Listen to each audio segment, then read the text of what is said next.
Dalam kehidupan kita, terkadang kita sering merasakan hal-hal yang tidak mengenakkan, bisa kita sebut sebagai ujian atau mungkin musibah.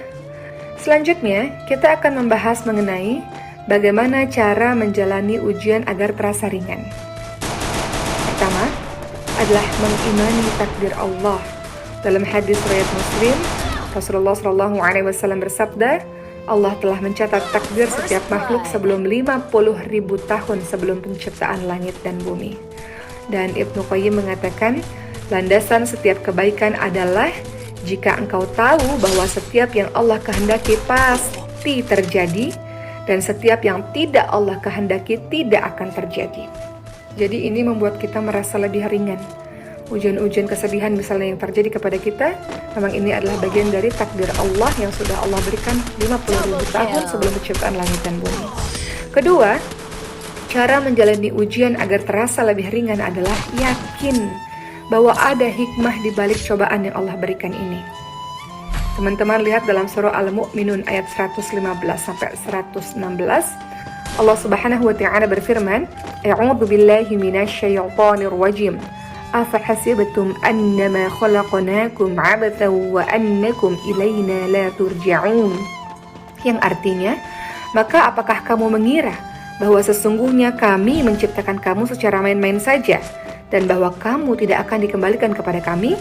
Ayat berikutnya Al-Mu'minun 116, Allah Subhanahu wa taala berfirman yang artinya, maka Allah Maha Tinggi, Raja yang sebenarnya, tidak ada Tuhan selain Allah, dan Allah yang memiliki arsy yang mulia. Jadi agar ujian kita terasa ringan, yakin bahwa ada hikmah di balik cobaan-cobaan tersebut. Atau teman-teman lihat dalam surah Al-Baqarah 216 misalnya. Boleh jadi apa yang kita tidak suka justru itu yang terbaik untuk kita. Atau boleh jadi apa yang kita suka justru itu tidak baik untuk kita. Allah lebih mengetahui, manusia tidak mengetahui. Triple kill. Selalu ada hikmah, selalu ada kebaikan dalam setiap kejadian.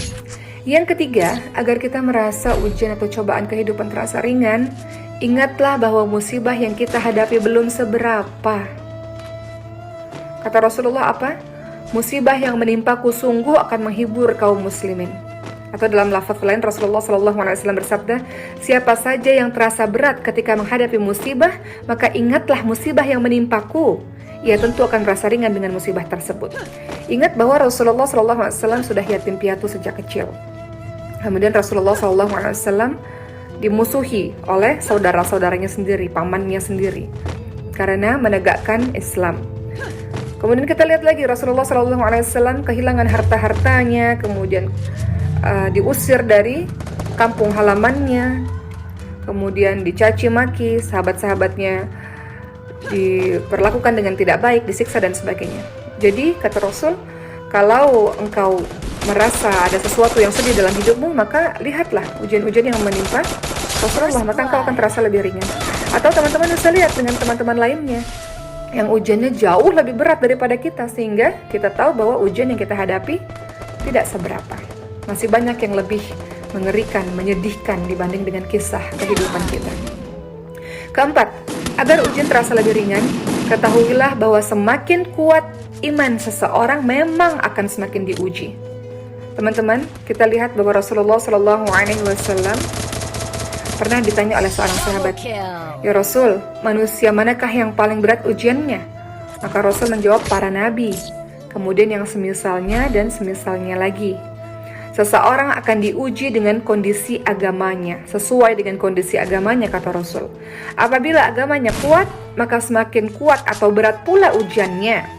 Dan apabila agamanya lemah, maka dia akan diuji sesuai dengan kualitas agamanya. Seorang hamba, kata Rasul, senantiasa akan mendapatkan cobaan hingga ia berjalan di muka bumi dalam keadaan bersih dari dosa. Jadi kalau keimanan level tinggi, maka yang akan mengganggu jin level tinggi juga. Ketahuilah, tadi yang keempat ya, untuk kita merasa ringan dalam ujian, bahwa semakin kuat iman seseorang, maka dia ujiannya akan semakin besar. Yang kelima, agar terasa lebih ringan dalam menghadapi ujian-ujian Allah, yakinlah bahwa di balik kesulitan pasti ada kemudahan. Kata Allah apa dalam surah Al-Nashr yang sering teman-teman baca? Fa inna ma'al usri yusra. Inna ma'al usri yusra. Sesungguhnya sesudah kesulitan ada kemudahan. Diulang lagi ayat tersebut.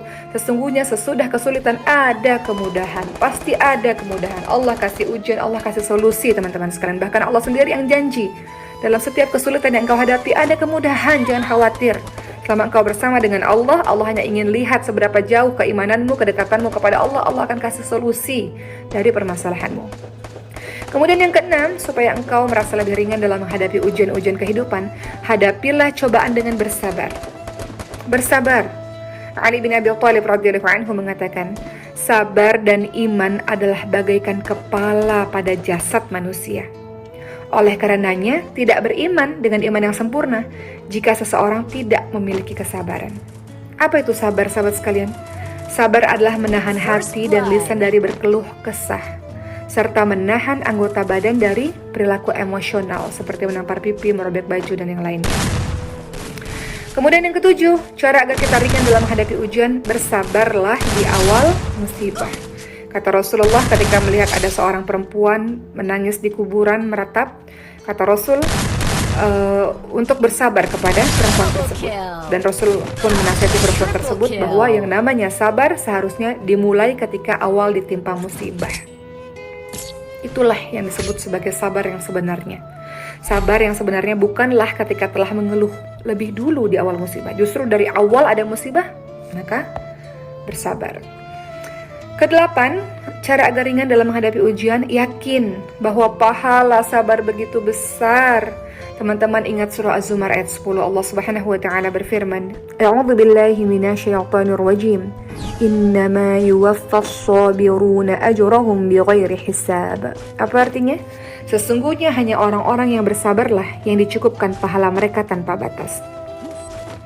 Atau dalam hadis riwayat Muslim, Rasulullah SAW bersabda, tidaklah seorang mukmin tertimpa suatu musibah berupa rasa sakit, rasa capek, sakit, sedih, dan kekhawatiran yang menerpa, melainkan dosa-dosa mereka akan diampuni oleh Allah Subhanahu wa taala. Dan kemudian yang kesembilan, supaya kita merasa lebih ringan dalam menghadapi ujian, ucap innalillahi wa inna ilaihi raji'un. Ummu Salamah saat sebelum menikah dengan Rasul, pada saat itu masih menjadi istri dari Abu Salamah. Abu Salamah meninggal dunia. Maka Ummu Salamah pun mengucapkan innalillahi wa inna ilaihi raji'un. Kemudian beliau berdoa, ya Allah, berilah ganjaran terhadap musibah yang menimpaku dan berilah ganti dengan yang lebih baik. Dan akhirnya apa? Allah berikan kesabaran untuk Ummu Salamah dan Ummu Salamah akhirnya menikah dengan Nabi Muhammad SAW. Allah ganti dengan yang lebih baik. Jadi ucapkan kalimat innalillahi wa inna ilaihi raji'un tersebut, sahabat sekalian. Dan yang terakhir, supaya kita merasa ujian yang kita hadapi terasa lebih ringan, maka introspeksi diri. Kita sudah sama-sama pernah membaca surah Asy-Syura ayat 30 ya. A'udzu billahi minasyaitonir rajim. Kata Allah apa? Wa ma asabakum min musibatin fabima kasabat aydikum. Dan apa saja musibah yang menimpa kamu, maka adalah disebabkan oleh perbuatan tanganmu sendiri. Musibah atau cobaan yang terjadi kepada kita bisa saja disebabkan dosa-dosa yang pernah kita perbuat, baik itu misalnya syirik atau dosa-dosa besar lainnya, maksiat dan lainnya. Kita lihat dari perkataan Ibnu Abbas, beliau mengatakan akan disegerakan siksaan bagi orang-orang beriman di dunia disebabkan dosa-dosa yang mereka perbuat, dan dengan itu mereka tidak disiksa atau diperingan siksanya di akhirat. Jadi mudah-mudahan dengan 10 poin yang sudah saya sampaikan tadi, teman-teman merasa lebih ringan dalam menghadapi ujian-ujian Allah. Itu pasti terjadi di kehidupan kita, dan senantiasa dekat kepada Allah, karena musibah terbesar bagi seorang mukmin adalah ketika dia berlari jauh daripada Allah Subhanahu wa taala. Allah tidak tinggalkan dia, tapi dia yang malah meninggalkan Allah. Semoga bermanfaat.